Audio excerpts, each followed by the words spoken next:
Hello there. My name is James. If you don't know who I am, let's keep it that way. To those who know of me and my work, I'm sure you have a lot of questions. So, to settle your curiosity, I'll be answering a few here. Let's begin, shall we?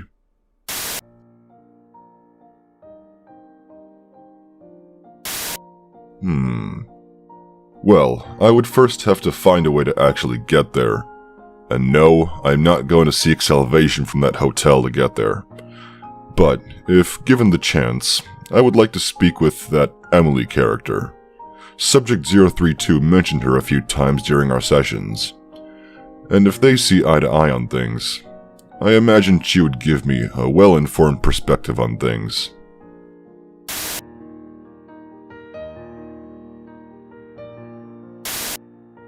I do not have one in particular, but I do enjoy arias very much. As you know, opera is my favorite genre. You might have heard it playing quite frequently in certain tapes. If I had to choose, I would say the Pearl Fishers duet. Every rendition I've heard was always beautiful and deserved appreciation.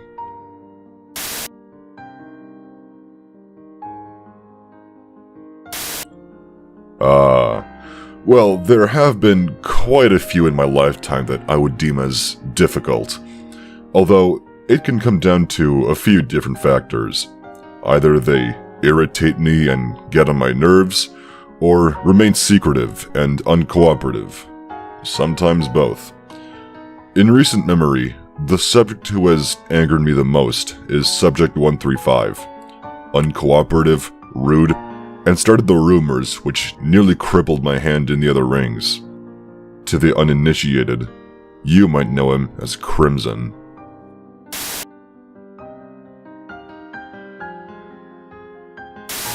There's a funny story behind this, actually. Back when I first started listening to opera, some of my favorite arias and symphonies were in that language. Wanting to understand and sing along, I taught myself the language. Books and native-speaking sinners, mostly. To this day, a few of my comfort pieces are in German. It's quite a pretty language when expressed through song. Eventually, it sort of grew on me. Now I sometimes drop it in occasionally for fun.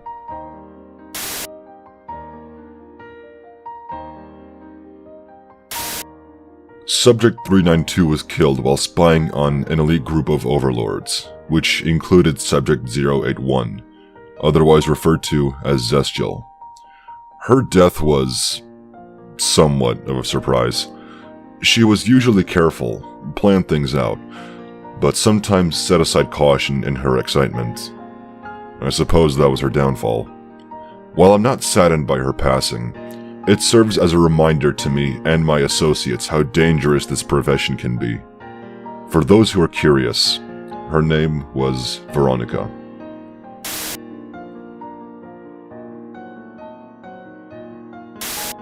A part of me knew this was going to be a question. I suppose it is Pride Month, after all. While I do not know the specific labels and titles which apply to me, I will say this. I do experience attraction towards others and can appreciate a person's looks, regardless of gender. But I do not have the time nor care for relationships, both romantic and sexual. They would be a pointless and tedious endeavor with little to no payoff. Just another distraction. Even if I found myself with ample free time, I don't see myself settling down with a significant other. Do what you will with that.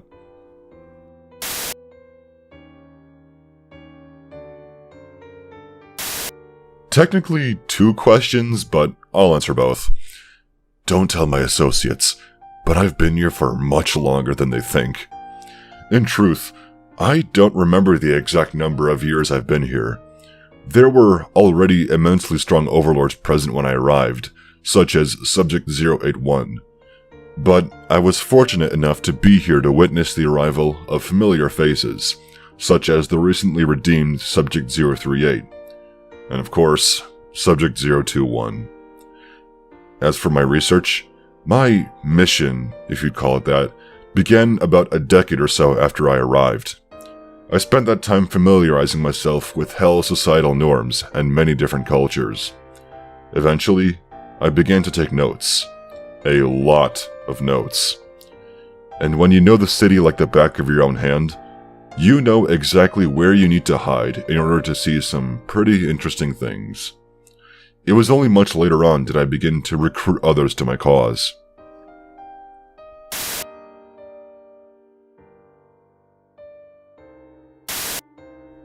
Good question. Truthfully, there is no pattern. The numbers I assign to subjects are not in any chronological or special order. Back when I first started giving out subject numbers, I did in fact have them in chronological order. But around the 18th subject, I dropped the chronological approach. Now, the number which a subject receives is based on my judgment. Simply put, the number they get is what I feel fits them.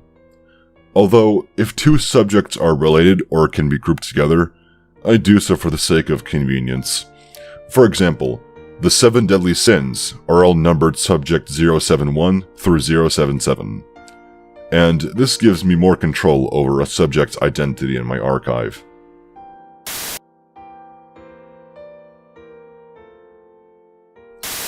I hope you're not expecting some extravagant cocktail or bizarre coffee order. If you are, I'm afraid I must disappoint you. I do not drink alcohol, and on very rare occasions do I ever consume caffeine. I've been told I'm basic, but there's clarity in simplicity. My preferred drink of choice is sparkling water.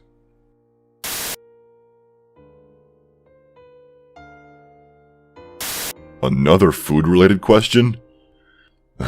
Fine. When I want to enjoy something sweet, I'm very particular about it. I have nothing against cake or muffins, but I find that a lot of places think that more sugar means tastier. No. Dessert is not just sugar in different forms. It's meant to be a tempered reward. My personal choice? A lightly toasted cinnamon bagel with about a tablespoon of whipped cream cheese on top, and a little cup of blueberries. Simple, but delicious.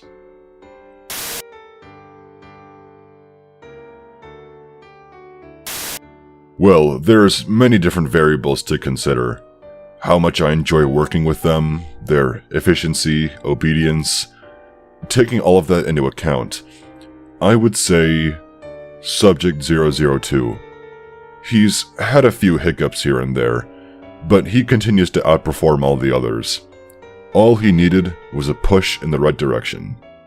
Something I find amusing is that Ivan still wears that damn scarf I gave him when he first began working for me.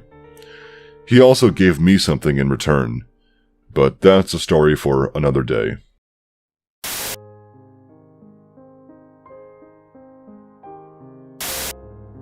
Depends who you ask. I have enough funds to pay my workers enough to where they can live comfortably, but their payment depends on their performance in the field. As for how I acquired such wealth, blackmail, information broking, and generous funding from powerful and wealthy supporters. You can get a lot done when you fulfill your promises to the right people. So, to answer your question, yes, I would say I have a substantial amount of money.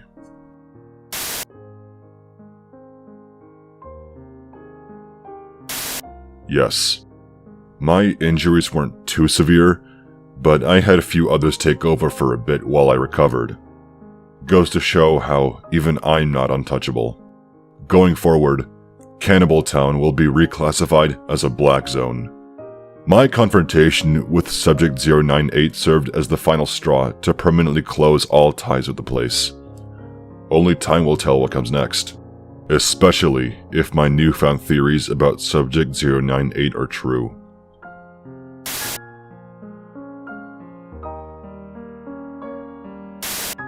It's not something difficult. You just have to have the right mindset going into it. The next time you find yourself talking with someone unpleasant, try this. Straighten your back, take a deep breath, and adopt the mindset of a specialist. You are no longer a friend or stranger to them. They are a patient of yours, and you, their doctor. Whatever they say to you, be it insults, secrets, offhanded comments, anything of the like, treat it as a professional setting. Stay silent, nod your head, speak slowly, and begin studying their body language as they speak. As they talk, think about why they are taking this approach, why they choose to express their words in whichever way. You'll find that you become too invested into their psyche to become upset or take things personally. On the other hand, treat it like a game. If they lose their temper or begin shouting, you have won. Stay as calm and collected as possible, and maybe reward yourself with a treat or something nice later. In summary, study the person you are speaking with, or look forward to the reward you will give yourself for keeping your composure. Do this enough times, and you may even be inspired enough to begin taking notes, as I do.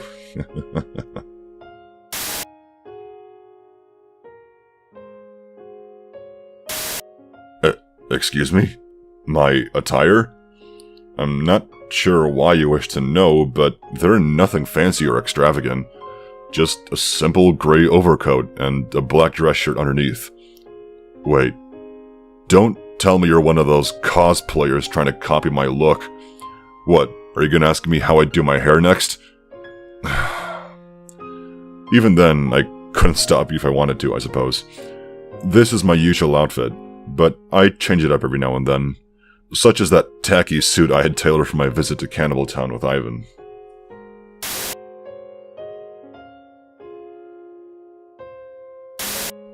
A lot. Approaching 25,000. I have associates in every ring of hell, comprised of many different species. Sinners, imps, succubi, hellhounds, etc. Although, I'm still trying to recruit a member of demon royalty. It would be quite useful, I imagine.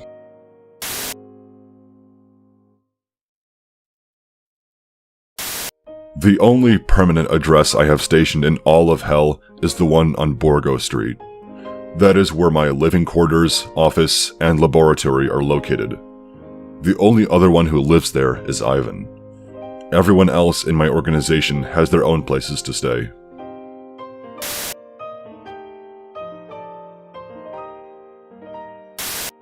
Who do I... What? Helliverse? What are you talking about? I'm going to assume you mean Pentagram City. And ship? I think I've heard that term used to describe fictional and theoretical relationships. You wish to know who I would place into a relationship? I can imagine subjects 032 and 104 working out well. They both have a few qualities which they can bond over. And don't these ships also combine the names of the two individuals? So, Choxy? Oh, that's terrible. Moving on.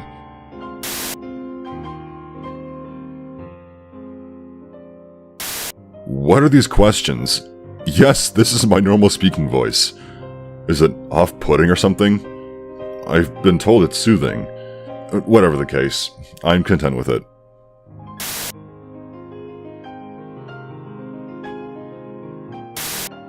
At the current moment, 4. English, German, Lithuanian, and Spanish. Although Ivan is slowly teaching me Hungarian. It's by far the most difficult language for me, personally. Wait, what? Oh,